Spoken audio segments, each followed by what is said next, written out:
Good evening, and welcome to the first edition of Lorain City Schools Focus. In the weeks to come, we hope to bring you some programs on issues and programs that are in existence in the school system. We'll be on the air from 6:30 to 7 every Wednesday, so please join us. Tonight, our guest is Superintendent John Pavic, and he's going to give us an update on a variety of issues that are going on within the school system. Good evening, John. How are you tonight? Very good, thank you. One of the most interesting things that's coming up in the school system these days is the use of our television studio, where we're sitting right now. Mm-hmm. How do you see the role of a television studio with the school system? Well, I think it's just one more tool that a school system can use to inform the people that are involved in it. In Lorain, for example, there are two kinds of TV facilities that people have access to. We have a closed loop, which emanates throughout our school system, and it's exclusively for schools. And then we have the access to the channel, the public channel, mm-hmm. Where we can share information with the community. What kinds of programs have you done up to this point? Have you used the television studio? Well, we haven't used it to the extent that I hope we ultimately will use it, but as far as public television is concerned, I hope that we can expand the kind of program we're doing right now, providing information to the community. There are a number of other things that we can do, such as this, where we can provide musicals and various athletic events, programs on parenting, how you can help your child study, the kinds of things that schools can do and do well. We also have, for example, a math hotline. Mm-hmm. Eventually, I expect things such as the math hotline and other programs like that to go live on television and provide the kind of assistance they do right now over the telephone. Additionally, there's a number of programs that are presently operating within our schools where we provide experiences for our young people. Ultimately, we'll have TV production where our young folks can learn more about how to produce TV programs. We can bring in outstanding personalities from in and around the country. Not too long ago we had Governor Celeste in. He shared a program with some of our young people here. So it'll be part of the actual curriculum? So it'll be part of the curriculum. There are a number of other kinds of things we can do. Teachers will all eventually be able to call up films or videotapes that they want to show in their classroom, and those can be beamed out to them. There's just a variety of things we can do. Classes can share with other classes. They can interact with other classes. The kinds of things we can do will only be limited by the imagination that we can bring to bear on these kinds of programs. Oh, it is. Yeah, very exciting, and something certainly the future will portend for us. And it won't be too long where we'll also be broadcasting using computers and using those to communicate information back and forth also. I can see where television studio would be really useful in getting some of the issues, problems. No question about it. No question. I think it can help all, the public as well as the students that attend our schools. Let me touch on just a couple of those issues. I'm hearing some things about reductions in tax income for the school system and so forth. Can you give me sort of a financial update? Where are the schools? Well, let me say first of all that the schools are one of the largest employers in the city of Lorain. Unfortunately, we don't manufacture and sell a product and can raise the price of the product when we need to generate more income. We depend heavily on property tax, and one of the things, of course, that's happening in Lorain right now is a decline in the value of property, particularly some of the larger plants such as U.S. Steel. They have been reducing for the last 2 years, and there's every expectation there'll be a reduction again this year in both the personal and the real property. And this does impact on the school system because we receive our tax money from such entities as U.S. Steel. And it's just not U.S. Steel, it's a reduction all over the city. As you know, the shipyards are no longer in existence. That certainly at one time was a source of revenue for schools. There's a reduction in property value all over the city, whether it's a condominium or an apartment building or a store or whatever the case may be. These are all been reduced. A lot of businesses have gone out of existence in recent years. Those have been taken off the tax rolls. Hopefully, as time goes on and new businesses come back into the community, that'll restore the tax base and the schools will be back on an even keel. Right now, because of some carryover monies we've had in the last couple of years where we didn't spend it, we are still able to maintain our level of instruction, but the day is not too far. As a matter of fact, we project by the middle of 1987 that we'll probably have to borrow money to keep the schools afloat. At that point, the Board of Education is going to have to make a decision on what to do because the present level of taxes are not going to be adequate to continue to finance schools. How do you answer people who say, gee, the schools are always looking for money, they go and give their staff a lot of raises and they go buy expensive equipment and now we're in trouble? How would you counter that? Well, I don't think that we've done either. The staff in Lorain City Schools are not the highest paid in the state of Ohio. As a matter of fact, they're probably somewhere in the median for salaries paid, teachers and administrators. So I think that we've been very conservative as far as the kinds of salary structures we've had in Lorain. As far as equipment is concerned, I don't think we've been extravagant there either. One of the things, of course, we do buy now that we haven't been purchasing in the past are computers, but I think that that's part of the educational process. I don't think that we can be accused of that kind of thing. Now, one of the things that the city, that we did do in recent months, the community did give us a $500,000 levy for purposes of improving the capital equipment in our school system, and we've been using that money hopefully prudently to repair our roofs and sidewalks and a number of things that need to be repaired around the city. That didn't raise taxes, if I remember rightly. Didn't raise taxes because there was a reduction in the bond issue we had, so we maintained the same level of taxes, at the same time had access to some funds that could do some things to keep our schools in repair, good repair. One of the other major things that I'm sure everyone's talking about is desegregation. Yes. I'd like to touch briefly on that. Could you give me some idea of where it's at and maybe how it's going to affect students and parents out there? Well, we've had a suit against the Lorain City Schools charging the system with being segregated. And by segregated, we mean that some of the schools had more minority youngsters or majority youngsters in them than the average for the school district. And that was true, and that is true. Because of the neighborhoods? For whatever reason, some of our schools are impacted heavily by minority students. We can't deny that. The question is, how do you cope with that to comply with the standards that have been set up by the courts? We have felt for some time the way to do this would be a voluntary program in which parents would be willing to send their children to other schools. And we've established now a series of magnet programs. And the purpose of the magnets are to attract people to them. We have one at Hawthorne Boone now for the gifted and talented. We have established one at Fairholme called a academic traditional type academy.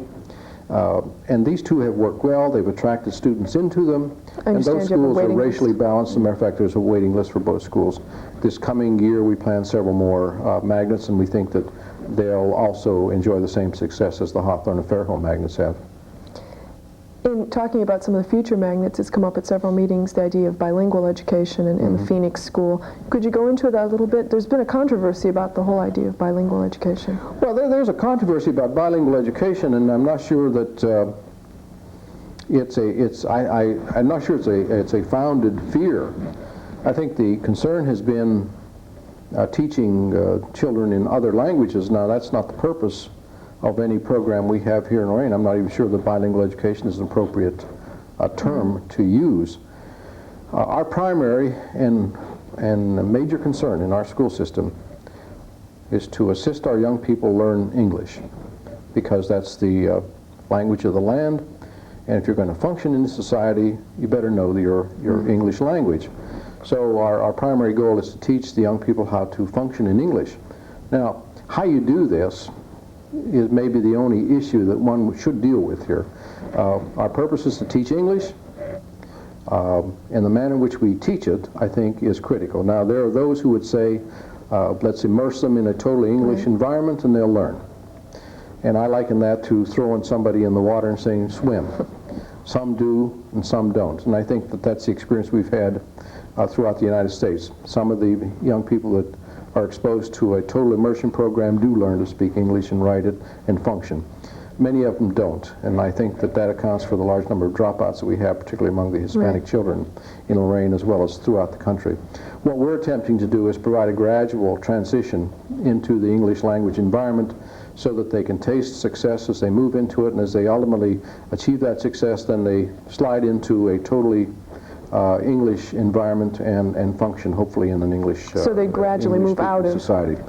Yeah, it's not a program where you go in and you learn another language. The whole idea is to learn English. It's the process of how you get there that counts. And the Phoenix School has two purposes. We call it Phoenix. I'm not sure that that'll be the name that we'll ultimately give to it, but at this point we're talking about a school where there's two kinds of programs. A Montessori type program, which is a highly structured, organized program for our primary students from all over the city. Has nothing to do with bilingual education or anything of that nature, but it's just a primary program, a highly structured primary program that many parents would like to have for their young students. So we'll have a Montessori program there. Also, we'll have what we call right now a newcomer center. But in effect, what it is a place for young people who come into our school environment who can't speak English well. Now, we're not just talking Hispanics. Well, the bulk of them will be Hispanic, but we have a lot of folks come in from Greece and Hungary and various other countries. Right now, for example, there are a number coming from the East Asian areas. So it's more than just Hispanic students, but they'll come in here, they'll get the appropriate assessment. We determine what level of language they have. We'll provide a program for them. It may be that some of them will stay right at the school and get a program there. Others will be assigned to other schools throughout our city where we'll have language centers to assist these young people back into the mainstream of English. So you're actually, with these set of magnets, you're going to hit a whole new host of people. Well, with that particular magnet, we will, and we'll be setting up centers throughout the city. Those aren't going to be the only magnets. We've got some other magnets in mind, but in relation to the bilingual program, yes. I see. Some time ago, there was a study, a needs assessment study done. And one of the major things that came out of that, I understand, is the fact that parents and students saw a need for more drug and alcohol abuse prevention programs. Can you give me some idea of where the school system is as far as those kinds of programs? Well, I think there's a number of things we have done, a number of things we intend to do. First of all, I think when we talk about drugs, I like to broaden that to include anything that we classify as substance abuse. And I also classify alcohol in the same category with the drugs that we presently associate drugs, such as marijuana and things of that nature. I like to think about it in terms of the broader perspective of substances that alter the mind in some fashion or another. We're trying to put together now a curriculum that will address this so that the teachers can, as they provide instructional programs, address this concern with our young people. But it goes beyond that. We have children that come to our schools who come from either a home that's alcoholic or drug affected in some fashion or another. So we need to think beyond just a drug education program. We need to think in terms of support programs for these young people, awareness programs, some counseling services. And to do these kinds of things, we need to train more of our people in this area. And we've started now. We have a number of folks that have gone to the Lakeland Institute for training. We eventually will bring on somebody who will be a full-time person responsible for counseling and setting up the support groups that you have to have. You have a young person that comes out of a rehabilitation center someplace, either for drugs or for alcohol. They come back into the same environment that caused the problem in the first place. With no help. So what we need to do is to develop some kind of support mechanism, either of their peers or whomever, that can help them through these trying times. So it's not just an educational program, there has to be a support program that goes along with it. So you're also treating the background and the symptoms? Yes, and in addition to that, there's a law right now in the General Assembly of Ohio dealing with this very issue. Mr. Barra, our representative from this area, has sponsored the bill, and I think it has a real good chance of passing. If his bill goes in, why, it'll provide a great deal of the kind of service I talked about, as well as extending it beyond that into the advisory groups and councils that must be in effect in the whole county. Now, are you talking about kindergarten through grade 12, or more primary grades or junior high, or? Well, I think that our young people are exposed to drugs or mind-altering substances at a very early age, and I think there's something that can be shared with young people right from the beginning. You know, I'm jumping around a little bit. There's a lot of things we wanted to cover tonight. But there's some exciting programs going on. There's a couple of new ones, the Endowment Fund. You have an auction coming up, and also the Adopt a School program. Now, I understand you're going to be awarding some grants this week for the endowment. Yes. Maybe you can fill in the public on what these kinds of programs are and what they can expect. Let's start with the endowment. Okay. The endowment is a program that we started about 4 years ago. The intent of the endowment is to create a fund that would be available to our staff to provide enrichment experiences for our young people. The endowment itself would never be spent, only the income from the endowment. We've been attempting to solicit funds for the endowment because it's not something that's going to affect everybody today or tomorrow. An endowment ultimately can be a financial support for an educational community for hundreds of years to come. Right now our endowment is approaching the $100,000 figure. It'll be very exciting in the future when that endowment is in the millions and is generating income for our schools to provide the kind of exciting experiences that our young people should have and deserve here in Lorain. We presently generate somewhere in the vicinity of $6,000 to $7,000. We have a foundation that has been, another foundation in our community that has been matching that. So we've been able to give out somewhere in the neighborhood of $10,000 to $12,000 a year to teachers and staff members to provide the enrichment kinds of experiences for the young people. For example, we've had applications for young people to go to the opera or to the Allen Art Museum or a variety of places like that where they're enriching experiences, or to develop something at the school. Things they wouldn't normally get to do. Yes, trips to various, say, waterways where they can explore the life in streams and that sort of thing, as well as build things right within the school. So there's a variety of reasons why teachers would want funds for these, and we're oversubscribed every year. Matter of fact, we're going to be awarding a number of grants this coming week, or this week actually, and they're very exciting type of grants, and I'm looking forward to giving these grants out to our teaching staff. What is involved in the auction for the endowment? Well, it's a way of hopefully generating some income for the endowment. We have a number of people who contributed services or supplies or equipment or whatever you have.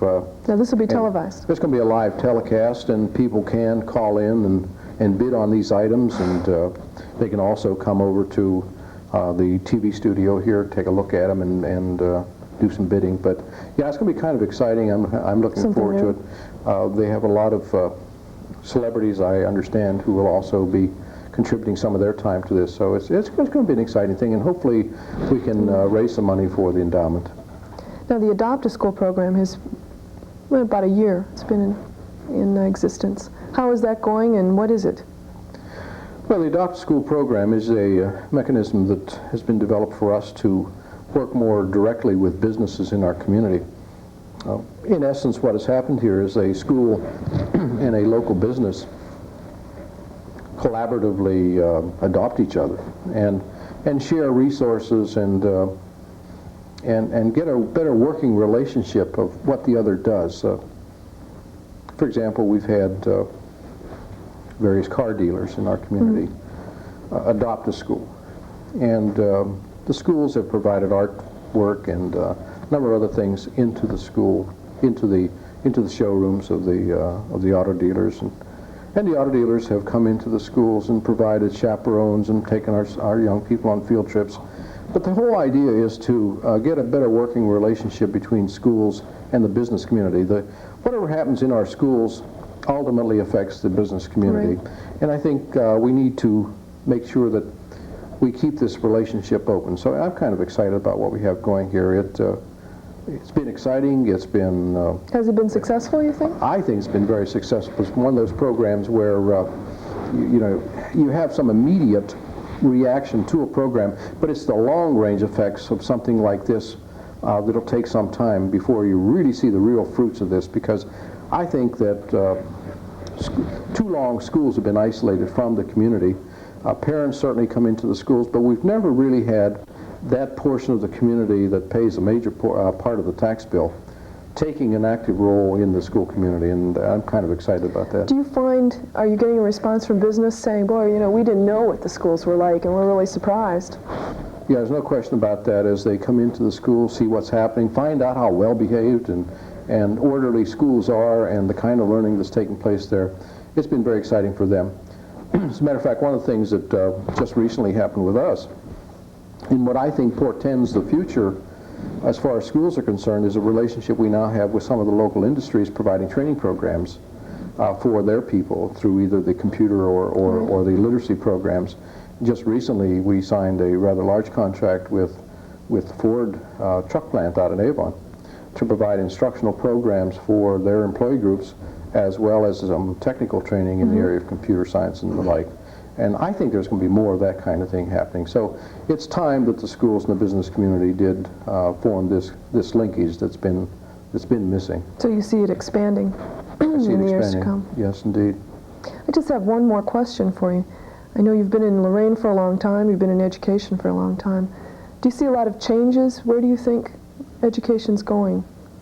Well, I touched on a little bit right there with the providing services to the community. I think that I see a couple things happening. Number one, I think that we're at a point now where education is not going to be something that we think about between the ages of 5 and 18.